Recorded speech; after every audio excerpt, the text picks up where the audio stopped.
Loss অ্যাঞ্জেলসের ঘটে যাওয়া ভয়াবহ অগ্নিকাণ্ডের শিকার হয়েছে হাজার হাজার পরিবার। ব্যবসা, বাড়ি গাড়ি সব হারিয়ে নিঃস্ব অনেকে। অন্তত 24 জনের মৃত্যু হয়েছে। বর্তমানে উদ্ধার অভিযান চলমান থাকায় মৃতের সংখ্যা বাড়তে পারে। দাবানলে ক্ষতিগ্রস্তদের সাহায্যে এগিয়ে আসছেন হলিউডের অনেক তারকা।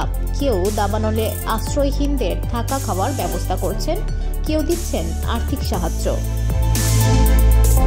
হলিউডের গায়িকা বিয়ন্সেও এগিয়ে এলেন এই বিপর্যয়ে ক্ষতিগ্রস্তদের পাশে দাঁড়াতে। তিনি দিচ্ছেন $2.5 মিলিয়ন। তার বেগুড ফাউন্ডেশন থেকে এই অর্থ অনুদান হিসেবে দেওয়া হচ্ছে।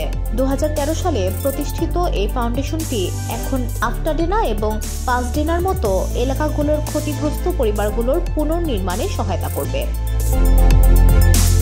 বিয়ন্সের ফাউন্ডেশন শুধু ক্ষতিগ্রস্ত পরিবারগুলোর সহায়তা দিচ্ছে না, সেই সঙ্গে অন্যান্য এলাকায় গির্জা বা কমিউনিটি সেন্টারে প্রাথমিক সাহায্য সরবরাহ করবে বলে জানানো হয়েছে। এই অগ্নিকাণ্ডের পর হলিউড সংশ্লিষ্ট আরও অনেক প্রতিষ্ঠান সাহায্যের হাত বাড়িয়েছে। গত শুক্রবার ওয়াল্ট ডিজনি কোম্পানি $15 মিলিয়ন অনুদান দিয়েছে ঘরবাড়ি পুনর্নির্মাণ এবং সাহায্যের জন্য।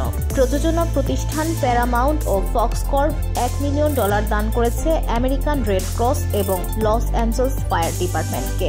এছাড়াও লিভ নেশন একটি ফায়ার এইড কনসার্টের আয়োজন করার পরিকল্পনা করেছে। এটি 30 জানুয়ারি এনগেলিওড, ক্যালিফোর্নিয়ার ইনটুইট ডোমে অনুষ্ঠিত হবে।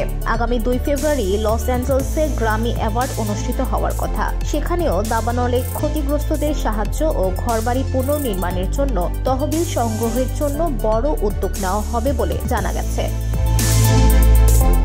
VOD Bangla news desk.